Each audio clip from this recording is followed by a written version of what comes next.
नमस्कार मंडळी. मैत्रिणींनो, तुम्ही कधी अशी दोडका आणि आंबाडीची भाजी बनवलात का? एकदा नक्की बनवून बघा. आता आम्ही कढई गरम करून घेतली. त्याच्यामध्ये एक पई तेल घालून घेतलं. नंतर 4-5 हिरव्या मिरच्या आणि 4-5 कढीपत्त्याची पानं घालून ती चांगली परतून घ्यायची. नंतर त्याच्यामध्ये 2 बारीक चिरलेले कांदे घालून घेतले. कांदे थोडे फ्राय करून घ्यायचे.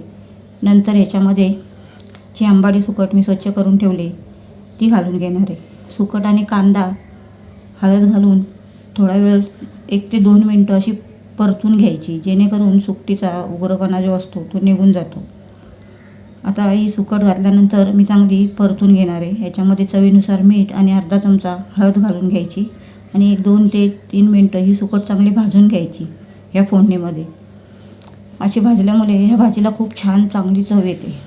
आता ही सुकट चांगली परतून घेतल्यानंतर मग ह्याच्यामध्ये मी जो दोडका आहे तो स्वच्छ करून सालं वगैरे त्याची काढून स्वच्छ करून कापून घेतलेत. छोटे छोटे तुकडे करून घ्यायचे, ते ह्याच्यामध्ये घालून घ्यायचे. ही सुकट अगदी चांगली परतली ना की मग ही भाजी शिजायला पण वेळ लागत नाही. पाणी वगैरे अजिबातच लावायचं नाही. आता ह्याच्यामध्ये मी 1 टोमॅटो घालून घेतलं. टोमॅटो चांगलं परतून घ्यायचं आणि मग जो दोडका मी स्वच्छ करून कापून ठेवला आहे तो घालून घेणार आहे. ह्या भाजीला पाणी न लावताही खूप पाणी सुटतं, त्याच्यामुळं याला पाण्याची काही गरज पडत नाही आणि सुकट चांगली भाजून घेतल्यामुळं ही भाजी अगदी पटकन शिजली जाते. आता हे चांगलं एकजीव करून घेणार. नंतर 1-2 मिनटं याच्यावरती मी झाकण ठेवून झाकणामध्ये पाणी घालून घेणार आहे.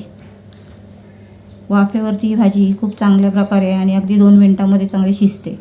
मीडियम गॅसवरती ही भाजी मी आता ठेवून देणार आहे. 2 ते 3 मिनटामध्ये भाजी चांगली शिजली असेल. आता मी त्याच्यावरचं झाकण काढून घेते. बघा, याच्यामध्ये अजिबात पाणी घातलं नाही तरी त्याला खूप पाणी सुटलं आहे, कारण दोडका खूप पाणी सोडतो. आता त्याच्यामध्ये मी अर्धा चमचा गरम मसाला आणि 1 चमचा लाल मिरची पावडर घालून घेणार आहे.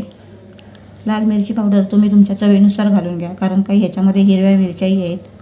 तुम्ही तुमच्या चवीनुसारच मसाले घाला. आता हे सर्व चांगलं एकजीव करून घ्यायचं आणि 1 मिनिटभर हे चांगलं हलवून घ्यायचं. अशा प्रकारे एकदा नक्कीच बनवून बघा आणि रेसिपी आवडली तर लाईक, शेअर, सबस्क्राईब करा आणि कमेंट करूनही सांगा अशी भाजी बनवून की कशी झाली होती म्हणून. धन्यवाद.